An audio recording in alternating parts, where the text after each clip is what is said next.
उत्तर प्रदेश के रामनगर में काम न आया आजम का रोना। बीजेपी ने तोड़ दिया सपा का चक्रव्यूह। रामपुर में अखिलेश यादव की करारी हार।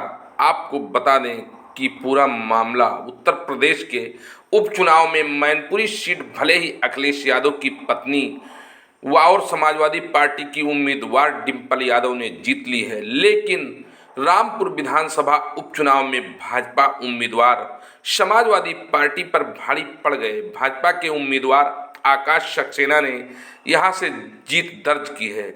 उन्होंने समाजवादी पार्टी के उम्मीदवार आसिम रजा को हरा दिया है। रामपुर सदर विधानसभा क्षेत्र से सपा का गढ़ माना जाता है, लेकिन इस बार यहां भाजपा सेंध मारने में कामयाब हो गई।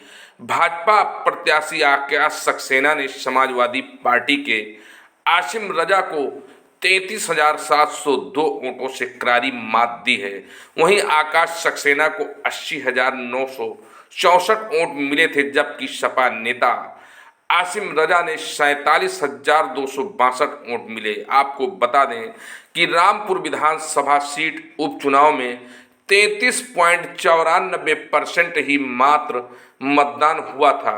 रामपुर सब की सीट पर वर्षों से यहाँ के वरिष्ठ नेता आजम खान जीतते आ रहे हैं। तो शहर के लोगों का वोट का राइट खाकी वर्दी ओढ़कर, हाथ में डंडा लेकर, गले में रिवॉल्वर डालकर लूटने वालों को मुबारक हो। यहाँ पार्टी से मुकाबला था ही नहीं। आजादी के बाद से आज तक भारतीय जनता पार्टी 37 विधानसभा का चुनाव नहीं जीत सकी। समीकरण ऐसे हैं कि वो जीत भी नहीं सकती। उसको जिताने के लिए खाकी वर्दी ने रामपुर की एक खेल खेला है, और वो आज का जो रिजल्ट अगर हम नहीं जीतते हैं तो ये चीज खाकी वर्दी को मुबारक। रामपुर के लोगों को वोट डालने बिल्कुल नहीं दिया गया, उनको घरों से निकलने नहीं दिया गया, गली गली आतंक मचाया गया, उनके मतदाताओं के आने वाले रास्तों पर बैरिकेडिंग कर दी गई, पुलिस पिकेट लगा दी गई, पर्चियां फाड़ दी गई। अगर कोई बूथ तक पहुंच गया तो उसकी पर्चियां फाड़ दी गई, लाठी डंडे मारकर उनको भगा दिया गया। कई बुजुर्ग जख्मी होकर आज भी जिला अस्पताल में दाखिल हैं, आप भी जाके देख सकते हैं। शुरू में तो आप बढ़त बनाए हुए थे, 20 राउंड तक आपकी बढ़त। हमने 20 राउंड गिनती शहर की होती है, शहरी इलाके थे। इन 20 राउंड की गिनती में आप इतिहास देख लें आजादी के बाद से आज तक। अरे आप बात तो सुन लो पूरी मेरी, आप मेरी बात सुन लो, अपनी बात को कहना। ये जो 20 राउंड शुरू के थे, जिसमें हमारी बढ़त 5-6 हजार की थी, यहाँ हमारी बढ़त 50-60 हजार की होती थी हमेशा। अभी फरवरी 2022 के चुनाव में हमारी बढ़त इन बूथों पर 70,000 की थी। आप देख लें, ये 70,000 की बढ़त 7,000 पे लाने का काम रामपुर की खाकी वर्दी ने किया है। इन सबको शर्म आना चाहिए, इन सबको डूब मरना चाहिए कि इन्होंने लोगों के वोट का अधिकार छीन लिया, अपनी ताकत की वजह से छीन लिया, अपने डंडे की वजह से छीन लिया। हमने इलेक्शन कमीशन को लिख दिया है, पूरी सोशल मीडिया में वीडियो वायरल है, जिस तरह डंडे मारे गए, जख्मी किया गया है। रिवॉल्वर लेकर पुलिस अधिकारी बॉर्डरों के पीछे दौड़े हैं, औरतों को धक्का दिया गया है। महिला पुलिस कर्मचारियों की इतनी महिला होने के बावजूद उनकी इतनी क्रूरता हमने आज तक नहीं देखी कि उन्होंने महिलाओं को चाटे मारे हैं, धक्के दिए हैं, गालियां दी हैं। रामपुर का इलेक्शन पुलिस ने कैप्चर कर लिया है। लेकिन इस बार चुनाव से पहले ये सीट सपा के खाते में जाती दिख रही थी, जहां पे आजम खान विधायक थे, लेकिन इस मामले में सजा होने के बाद उनकी सदस्यता चली गई और इस सीट पर उपचुनाव करवाए गए। यूपी की रामपुर सीट पर आजम खान की बदसाहत अब खत्म हो गई। बीजेपी ने यहां से बड़ी जीत दर्ज की है। बीजेपी उम्मीदवार आकाश सक्सेना यहां से जीत चुके हैं। आजम खान के करीबी दोस्त आसिम रजा यहां से चुनाव हार गए हैं। इस हार के साथ ही साफ हो गया कि आजम खान के आंसू भी सपा को जीत नहीं दिला पाए। इस सीट पर प्रचार के दौरान आजम खान कई बार भावुक होकर के रोने लगे थे। रामपुर में जब उपचुनाव का बिगुल बजा तो सपा प्रमुख अखिलेश यादव ने यहाँ की कमान सीधे आजम खां के हाथ में दे दी थी। आजम खां ने अपने पुराने दोस्त अजीम रजा को सपा का टिकट दिलाया और उन्हें जिताने की कोशिश में लग गए। इसी दौरान जब वो प्रचार करने लगे तो लगभग हर सभा में बीजेपी पर आरोप लगाते रहे।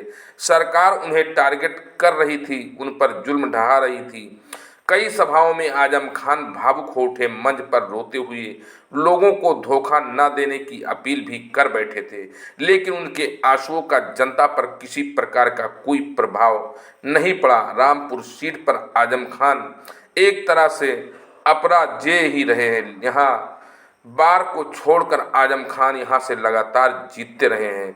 एक बार उन्हें कांग्रेस से मात मिली थी। आजम खान यहाँ से 9 बार जीत हासिल कर चुके हैं। उन्होंने पहली बार 1980 में यहाँ से किस्मत आजमाया था, जिसके बाद सिर्फ 1996 को छोड़कर वो लगातार यहाँ के विधायक रहे हैं।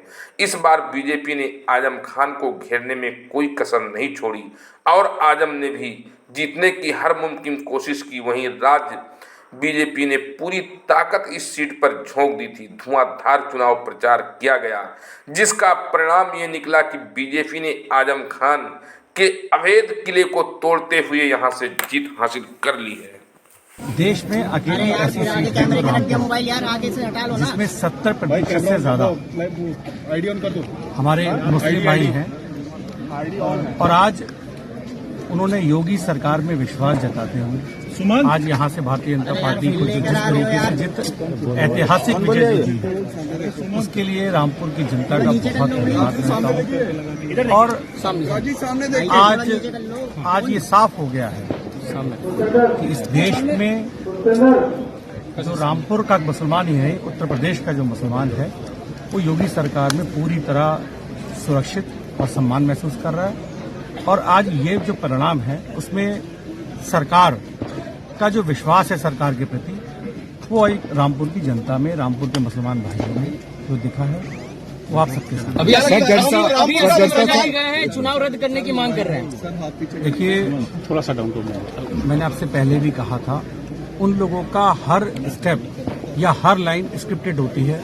वो लोग हर चीज अपनी पहले से प्लान करते हैं। ये मत करो यार। डेट वाइज और टाइम वाइज ये रामपुर की जनता आजम खान के आतंक से आजाद हो गई, आज ये माना जा सकता है।